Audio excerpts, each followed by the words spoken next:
ನಮಸ್ಕಾರ ಗೆಳೆಯರೆ. ನಾವು ನಮ್ಮ ಜೀವನದಲ್ಲಿ ಅನೇಕ ಭಾವನೆಗಳನ್ನು ಅನುಭವಿಸುತ್ತೇವೆ. ಸಂತೋಷ, ದುಃಖ, ಚಿಂತೆ, ಶಂಕೆ ಮತ್ತು ಇನ್ನೂ ಬಹಳಷ್ಟು. ಇವೆಲ್ಲವೂ ನಮ್ಮ ಜೀವನದ ಭಾಗ. ಆದರೆ ಅವುಗಳನ್ನು ಅರ್ಥ ಮಾಡಿಕೊಳ್ಳುವುದು ಮತ್ತು ಹೇಗೆ ನಿಯಂತ್ರಣ ಹೊಂದುವುದು ಎಂಬುದು ಮುಖ್ಯವಾಗಿದೆ. ಕೃಷ್ಣನ ತತ್ವಗಳನ್ನು ಆಧರಿಸಿ ಇಂದು ನಾವು ಭಾವನೆಗಳು ಮತ್ತು ಆತ್ಮ ಅನುಶೀಲನೆಯ ಕುರಿತಾದ ವಿಷಯವನ್ನು ವಿಶ್ಲೇಷಿಸೋಣ. ಮೊದಲು ಭಾವನೆಗಳನ್ನು ಗುರುತಿಸುವುದನ್ನು ಪ್ರಾರಂಭಿಸೋಣ. ನಾವು ಯಾವಾಗಲೂ ನಮ್ಮ ಮನಸ್ಸಿನಲ್ಲಿ ನಡೆಯುತ್ತಿರುವ ಭಾವನೆಗಳನ್ನು ಅರಿಯಲು ಶ್ರದ್ಧೆಬದ್ಧರಾಗಿರಬೇಕು.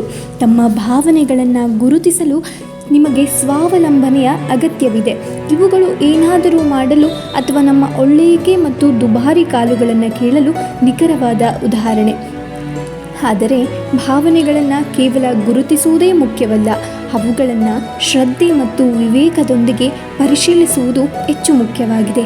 ಕೃಷ್ಣನು ಬೋಧಿಸಿದಂತೆ ಜೀವನದಲ್ಲಿ ತಾತ್ವಿಕ ಸಮಜಾಯಿಷಿಯು ಮುಖ್ಯ. ಭಾವನೆಗಳನ್ನು ಆಯ್ಕೆ ಮಾಡಲು ಮತ್ತು ಇವುಗಳನ್ನು ಅರ್ಥ ಮಾಡಿಕೊಳ್ಳಲು ಹೆಚ್ಚು ಶ್ರದ್ಧೆ ಮತ್ತು ಚಿಂತನೆ ನೀಡಿ. ಈ ಪ್ರಕ್ರಿಯೆಯ ಮೂಲಕ ನಾವು ನಮ್ಮ ಆತ್ಮವನ್ನು ಮತ್ತು ನಿರ್ಣಯವನ್ನು ಉತ್ತಮವಾಗಿ ತಿಳಿದುಕೊಳ್ಳಬಹುದು. ನೀವು ನಿಮ್ಮ ಆತ್ಮವನ್ನು ಅರಿಯಲು ಮತ್ತು ಶಕ್ತಿಯ ಮತ್ತು ದುರ್ಬಲತೆಗಳನ್ನು ಒಪ್ಪಿಕೊಳ್ಳಲು ಸಮಯ ಕಳೆಯಿರಿ. ಇದು ನೀವು ವ್ಯಕ್ತಿಯಾಗಿ ಬೆಳೆಯಲು ಸಹಾಯ ಮಾಡುತ್ತದೆ.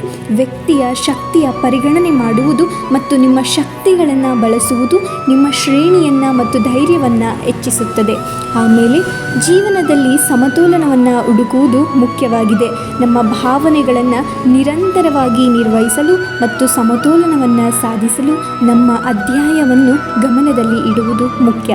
ಕೃಷ್ಣನು ಹೇಳಿದಂತೆ ನಿಷ್ಕಾಮ ಕರ್ಮವನ್ನು ಅನುಸರಿಸುವ ಮೂಲಕ ನಾವು ನಮಗೆ ಬೇಕಾದ ಸಮಾಧಾನವನ್ನು ಸಾಧಿಸಬಹುದು. ನೀವು ಭಾವನೆಗಳ ಮೇಲೆ ನಿಯಂತ್ರಣವನ್ನು ಹೊಂದಿದಾಗ ನಿಖರವಾಗಿ ನಿರ್ಣಯ ತೆಗೆದುಕೊಳ್ಳುವುದು ಸುಲಭವಾಗುತ್ತದೆ. ಇದು ಜೀವನದಲ್ಲಿ ಸಾರ್ಥಕತೆಯನ್ನು ಮತ್ತು ಸಂತೋಷವನ್ನು ಹೆಚ್ಚಿಸುತ್ತದೆ. ಇದೇ ರೀತಿಯ ಧ್ಯಾನವನ್ನು ನಿಮ್ಮ ಜೀವನದಲ್ಲಿ ಅಳವಡಿಸಿ ನೀವು ಉತ್ತಮ ವ್ಯಕ್ತಿಯಾಗಿ ಬೆಳೆಯಬಹುದು ಮತ್ತು ಜೀವನವನ್ನು ಹೆಚ್ಚು ಸಮೃದ್ಧಿಯಾಗಿ ಅನುಭವಿಸಬಹುದು. ಈ ದಾರಿಯ ಮೂಲಕ ನೀವು ಆತ್ಮಶಕ್ತಿ ಮತ್ತು ಸಮಾಧಾನವನ್ನು ಪಡೆಯಬಹುದು. ಈ ಸಂದರ್ಭದಲ್ಲಿ ನಿಮ್ಮ ಭಾವನೆಗಳನ್ನು ಸೂಕ್ತವಾಗಿ ಪರಿಗಣಿಸಿ ಆತ್ಮವನ್ನು ಅರಿಯಲು ಪ್ರಯತ್ನಿಸಿ ಮತ್ತು ಸಮತೋಲನವನ್ನು ಸಾಧಿಸಲು ಬದ್ಧರಾಗಿರಿ. ಧನ್ಯವಾದಗಳು.